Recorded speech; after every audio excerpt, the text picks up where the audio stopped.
নতুন বছৰৰ নতুন চিন্তাৰে আগবাঢ়িছে মাৰ্কাজুল মাৰিফ। মাৰ্কাজুল মাৰিফৰ নীতিমতে চলা প্ৰতিখন মাৰ্কাজ একাডেমীৰ অধ্যক্ষসমূহক লৈ অনুষ্ঠিত হয় এক ঐতিহাসিক বৈঠক। বিদ্যালয়সমূহক কেনেধৰণৰ ইতিবাচক চিন্তাৰে আৰু উন্নত মানদণ্ডৰ শিক্ষা প্ৰদান কৰি আগুৱাই লৈ যাব পাৰি তাৰেই আলোচনা কৰা হয়। তেনে এক ব্যতিক্ৰম অনুষ্ঠানত উপস্থিত থাকে আপোনালোকৰ বিদ্যালয় লাহৰিঘাট মাৰ্কাজ একাডেমীৰ অধ্যক্ষ বাহাৰুল ইছলাম আৰু উপাধ্যক্ষ Anarul Islam. Somehow we need a 4 or 5 first division. This okay. Then student as well as teacher all will do accordingly.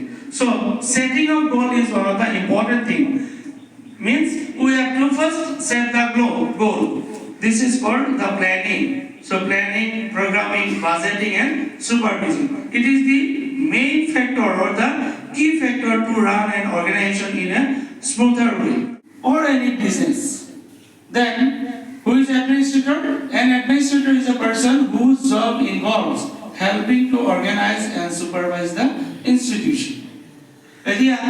Principal of a school, he is an administrator. That's why he is to help the teacher and other members to organize different activities for the benefit of the school. So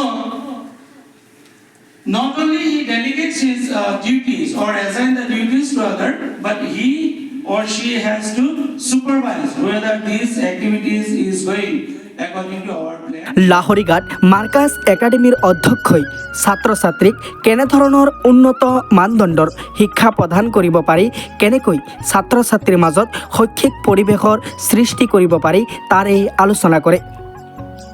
ভাল লগা কথাটো হ'ল এই বছৰতেই লাহৰিঘাট মাৰ্কাজ একাডেমীত স্থাপন কৰা হ'ব পুথিভঁৰাল, যিখন পুথিভঁৰালে লাহৰিঘাটবাসীৰ মাজত কঢ়িয়াই আনিব শৈক্ষিক পৰিৱেশ। এনেবোৰ ধনাত্মক চিন্তাৰ দ্বাৰাই সম্পন্ন কৰা হয় এই অনুষ্ঠানটো। ধন্যবাদ। জয় অসম।